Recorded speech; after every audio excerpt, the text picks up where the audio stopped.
चलिए थर्ड वाला करते हैं, नोट डाउन कर लीजिए।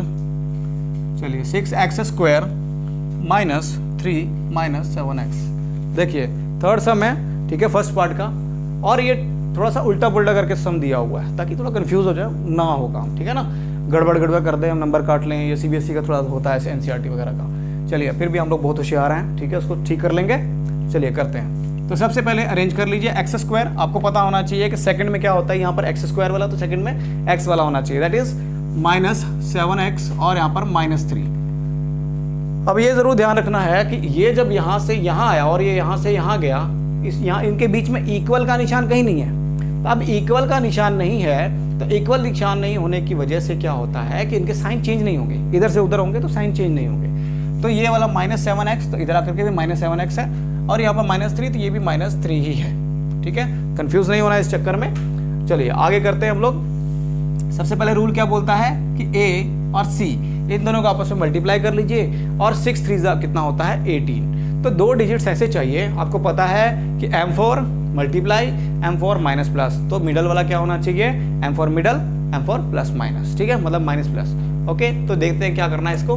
आपको 2 टर्म ऐसी चाहिए जिनको प्लस माइनस करने पर, यानी कि माइनस प्लस करने पर ये मिडल वाला टर्म आ जाए, और मल्टीप्लाई करने पर ये आपके पास 18 आ जाए। क्या है, 6 3 18, यहाँ पर कर देता हूँ, 6 3 18 हो गया, ठीक है।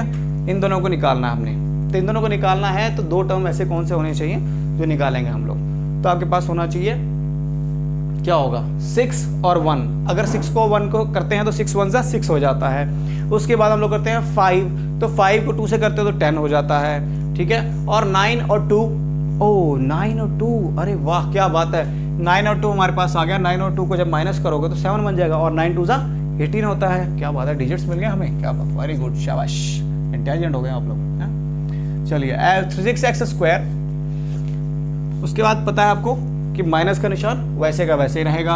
अब ब्रैकेट में डालना है, आपको क्या डालना है, वो 2 डिजिट्स विद उनके जो साइन आता है, आपको पता है 9 में से 2 माइनस ही करना है, तो ऑब्वियसली 9 में से 2 माइनस करोगे, और बाहर में x का साइन आ जाएगा, ठीक है, ये वाला x ऐसे उतर जाएगा, और बाहर में और आगे जाकर के -3, तो -3 आ जाएगा।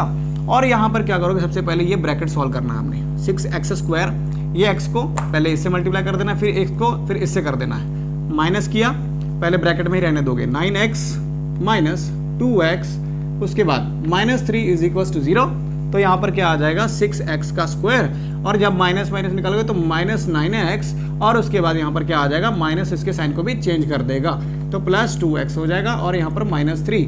अब हमारे पास क्या मिल गया, 4 चीज़ें मिल गई, 2 का पेयर बना दीजिए, यहाँ पर भी 2 का पेयर बना दीजिए, काम खत्म। सबसे पहले यहाँ पर क्या करना हमने,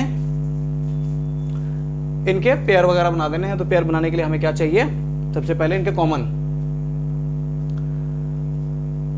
तो कॉमन में क्या आना चाहिए आपके पास, देख लीजिए, पहले ये 6 का टेबल है और 9 है, 6 और 9 दोनों में ही 3 कॉमन निकल जाते हैं। तो सबसे पहले वो चीज़ों को तोड़ना पड़ता है। क्या है कि 6 और 9 को क्यों तोड़ना है, क्योंकि इन दोनों का कॉमन कुछ निकलता नहीं है। जब आप इसको तोड़ दोगे तो 3 3 से जाएगा। आप देखो 3 × 2, 3 2 6 मल्टीप्लाई x 2 बार आ गया यहाँ पे, ठीक है। और उसके बाद 9 के जब तोड़ोगे आप तो 3 × 3 उसके बाद x × x, और यहाँ पर 3 3 कॉमन निकल जाता है, और x कॉमन निकल जाता है, ठीक है।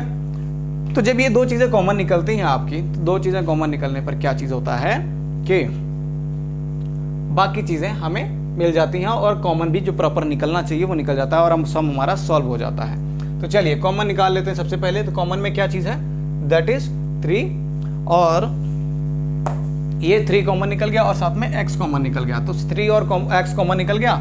और उसके बाद जो ब्रैकेट में फर्स्ट टाइम क्या है, पहले क्या है 6x², तो ये वाला 6x² वाला ये वाला था, तो बचा क्या हमारे पास 2 एंड x बचा हुआ है, ठीक है। तो मैंने 2x लिख दिया यहाँ पर, और साइन वही माइनस का, और 9x था तो 3, और x यहाँ पर लिखा हुआ तो 3, और ये वाला सेकंड वाला चल रहा है ना अभी हमारा, ठीक है। तो सेकंड वाला चल रहा है 9x, तो यहाँ पर 3 3 9 था, और x 2 बार, यहाँ पर 2 बार नहीं था, 1 बार ही x हमारे पास है, सॉरी 1 बार ही हमारे पास x है, तो हमारे पास क्या कॉमन निकल गया, सिर्फ बचा हुआ है 3। चलिए एक बार ब्रैकेट आ गया तो दूसरी बार भी ब्रैकेट लिख दीजिए। उसके बाद 3x यहाँ पर है, तो क्या हमें 2x बनाना है, यहाँ पर भी 2x है, तो किस चीज़ से मल्टीप्लाई करोगे, 2x सिर्फ बन जाएगा, तो हमारे पास आना चाहिए +1। अब 1 से करोगे तो 2x बन गया, और 1 से करोगे तो -3 बन गया, = 0 लगा दो। 2 ब्रैकेट्स का, ये 2 ब्रैकेट्स का एक कॉमन निकाल लूँ, दैट इज 2x -3 और ये जो बाहर पड़ा हुआ आपके पास उसका एक ब्रैकेट बना दो, ठीक है। ये एक ब्रैकेट बन गया, ये एक ब्रैकेट बन गया, ओके। इनसे इनके क्या निकालना है, जीरोस निकालने हैं, ठीक है, या फिर x की वैल्यूज। तो x की वैल्यूज को हम लोग जीरोस बोलते हैं। तो क्या आएगा, पहले 2x - 3 = 0 और सेकंड वाले को भी हमने इक्वल रख देना है 0 के। तो यहाँ पर हमारे पास सम निकल करके आ जाएगा, क्या निकलेगा, तो सम निकलेगा हमारे पास यहाँ पर। इसको मैं थोड़ा सा ऊपर कर देता हूँ और यहाँ पर हमारे पास 2x = -3 इधर जाकर के +3 हो जाएगा और यहाँ पर x और ये 2 जो है x के मल्टीप्लाई में पड़ा है, इधर जाकर के डिवाइड हो जाएगा 3/2। उसके बाद कॉमन लगा दो, कॉमन लगाने के बाद क्या होगा कि 3x और ये +1 इधर जाकर के -1 हो जाएगा और यहाँ पर 3x की जगह पर क्या करेंगे हम लोग, x लगा देंगे और ये 3 जो है उधर जाकर के नीचे आ जाएगा -1/3। तो ये हमारे पास दो वैल्यूज आ गई। अब बस टू वेरीफाई फार्मूला लगाइए, वैल्यू पुट कीजिए, ठीक है। तो a फर्स्ट पार्ट आता है alpha plus beta = -b/a। Formula लगाइए, अल्फा क्या आपके पास, इसी को आप अल्फा मानोगे, इसी को हम बीटा मान लेंगे। तो अल्फा क्या आएगा 3/2 प्लस बीटा क्या आएगा -1/3 -b क्या आपके पास, तो -b आपके पास ये वाला इक्वेशन हमारे पास मेन है, उसको मत देख लेना, पता लगा गलत हो गया सारा, ठीक है। तो चलिए -b है, तो -b में आपके पास क्या आएगा -7। तो पहले फॉर्मूला का माइनस लगाओ, उसके बाद -7 लगाओ यहाँ पे, डिवाइडेड बाय a क्या है 6 आ गया। इन दोनों को सॉल्व कर लें। अब देखिए डिनोमिनेटर में भी है, बीच में प्लस माइनस भी है।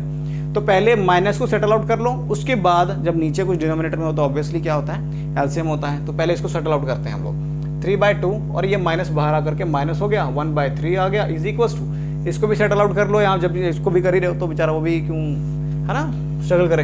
तो माइनस प्लस दैट इज 7/6 आ गया। इन दोनों को जब किया आपने तो क्या आ जाना चाहिए नीचे में, पहले तो वो बाद में बात करते हैं, थोड़ा सा एडवांस करने की जरूरत नहीं, थोड़ा सा स्टेप बाय स्टेप चलते हैं। तो क्या आता है 2 और 3 है, तो अब दोनों को सेम बनाना है आपको। तो क्या करोगे आप, यहाँ पर भी 3 लगा सकते हो, अगर यहाँ लगाना है तो ये बेचारा भी क्यों खाली रहे, ऊपर भी लगा दो। और यहाँ भी सेम करना है, 3 × 6 हो गया, तो 3 को किससे मल्टीप्लाई करोगे 2 से, तभी 6 हो पाएगा।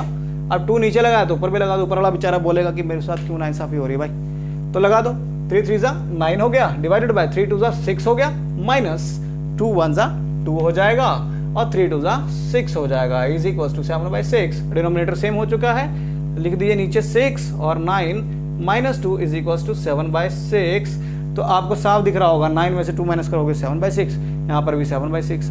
तो ये आपके पास प्लस वाला तो लगभग कंप्लीट ही होता जा रहा है। आगे हम लोग करते हैं, चलिए मैं इसको थोड़ा रहने दूंगा ताकि मैं आपके पास आपका A B C ये सब देख सकूं, ठीक है।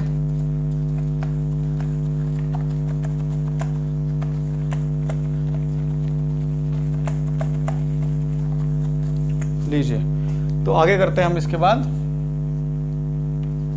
जी। तो 9 - 2 दैट इज 9 - 2 डिवाइडेड बाय 6 7/6 = 7/6 = 7/6। लो जी, हमारे पास आंसर आ गया। बी पार्ट करते हैं हम लोग, अल्फा मल्टीप्लाई बीटा वाला = C/A। तो अल्फा क्या आपके पास, अल्फा है यहाँ पर 3/2 मल्टीप्लाई बीटा क्या है -1/3 और C क्या आपके पास आएगा, तो C यहाँ पर देखेंगे that is -3 divided by A क्या है 6 आ जाएगा। इन दोनों को मल्टीप्लाई, अब मल्टीप्लाई हो तो नीचे वाला नीचे से मल्टीप्लाई होगा, ऊपर वाला ऊपर से मल्टीप्लाई होगा, तो आ जाएगा आपके पास -3 और आपके पास 3 × 2 = 6 आ जाएगा। यहाँ पर भी कितना है -3/6 that is equal, hence proved, ठीक है। चलिए